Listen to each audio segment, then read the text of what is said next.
Everybody plays really hard and everybody plays really aggressive. Stanionių žingsniai tenais, nežinau, ir bauda viena prieš Šeltoną, nesušvilpė, kai Šeltonas prakrito. Legionierių mūsų šiurkščiai gan nudaužė iš tikrųjų skausmingai. Žingsniai gal buvo, jau ten sušilti.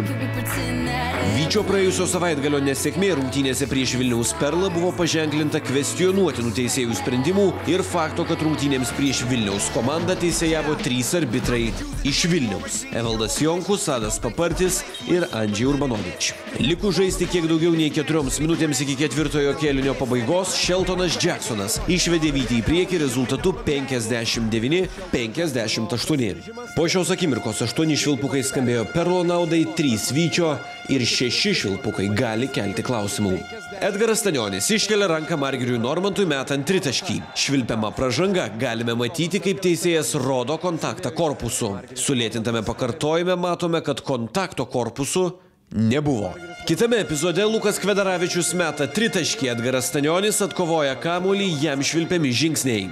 Sulėtintame pakartojime galime matyti, kad nepaisant sulinkimo per kelį, kairė krepšininko koja visuomet išlaiko kontaktą su aikštės parketu.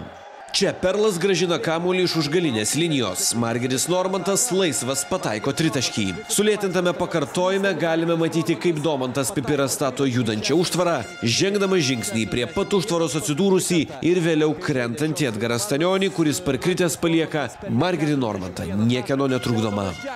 Dar vienas epizodas. Karolis Giedraitis perduoda kamuolį Pipirui, šis Normantui, o Normantas smeigia tritaškį. Pakartojime galime matyti, kad Giedraitis prieš atlikdamas perdavimą galimai keičia atraminę koją iš kairės į dešinę ir atgal ir tik vėl atkėlęs dešinę koją perduoda kamuolį. Kitas epizodas. Šeltonas Jacksonas perima kamuolį, tačiau atsiduria ant parketo ir prie kamuolio nespėja. Sulėtintame pakartojime galime matyti varžovo klubo ir rankos bei Vyčio naujoko kontaktą, kuris turint omenyje greitos atakos faktą pagal naujasias taisykles galėjo būti traktuojamas ir kaip nesportinė pražanga. Paskutinis epizodas. Tadas Sebežiovas gynėjo vaidmenyje ir viena iš paskutinių rungtynių atakų. Identiškas kontaktas vieną kartą, antrą kartą, o trečiąjį kartą pražanga. Pakartojime galima paieškoti skirtumų tarp skirtingai traktuotų 3 vienas kitą primenančių kontaktų. Po pražangos skiriami 2 baudų metimai į Vyčio krepšį, įtvirtinę Perlo pergalę rezultatu 80–72 ir privertė teisėjus palikti aikštelę, patiriant sirgalių nepasitenkinimą. Vytis rungtynėmis su Mažeikiais užbaigs pirmąjį Mezon NHL čempionato ratą, kuris komandai buvo permainingas.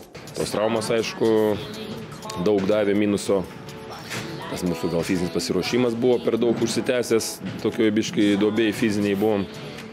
Bet paskiau žaidėjų išretėjimas vėlgi ir tie tokie visi dalykėliai smulkmenos susideda į vieną visumą ir gavosi taip, kaip gavosi. Tai tikrai antra pusė, tikrai net nebejoju, kad bus daug geresnė. Sezonas kėlęs daug lūkesčių prasidėjo didelio dėmesio sulaukusiomis lygos atidarymo rungtynėmis prieš svečius iš Klaipėdos. Susitikimas buvo pralaimėtas, tačiau tuomet komanda neįsivaizdavo, kad teks pralaimėti dar 3 kartus. Pirmos varžybos, viskas bus gerai.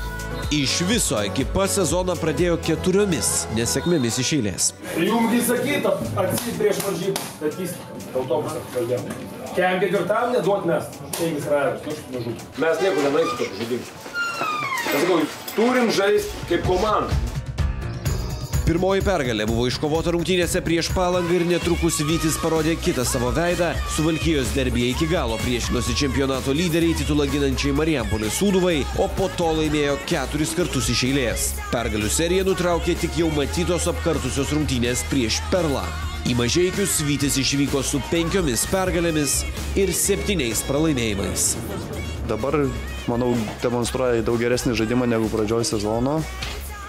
Ir visi praktiškai nuvažiavę dabar turi tikrai iki paskutinių minučių kovoti, tai parodė. Mažeikiuose visos rungtynės buvo labai sunkios. Nežinau, 5 metai žaidžiu lygoje ir tikrai visos varžybos nebuvo lengvos ir ten visą laiką kovoja iki galo. Praėjusiame sezone Vyčio 18 iš eilės pergalių seriją nutraukė būtent mažeikiai. Buvo, tad nutrūksta Vyčio pergalių serija ties 18 pergalių iš eilės. Vis tiek įspūdingas pasiekimas, sveikiname visus Vyčio gerbėjus. Tuomet Aloyzo Rudžio auklėtiniai buvo laikomi vienais iš pretendentų į čempionų titulą. Šiais metais mažeikiai susilpnėja, jų lyderis pernai Klaipėdos Naftoje žaidęs Rytis Bilertas, tačiau tai namų komanda ir mažeikiai nuo pat pirmųjų minučių ėmė įrodinėti, kad krepšinio tradicijos čia nepalaužiamos. Po pirmojo kėlinio šeimininkai netgi pirmavo, po 2 kėlinių rezultatas buvo lygus. Aš nesuprantu jūsų.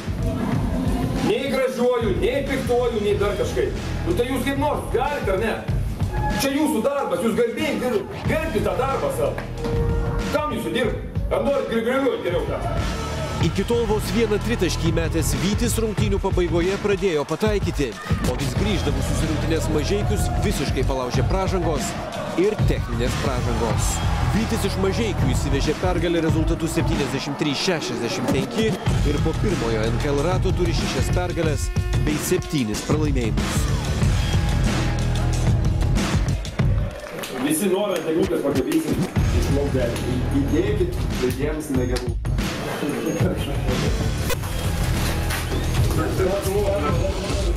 you.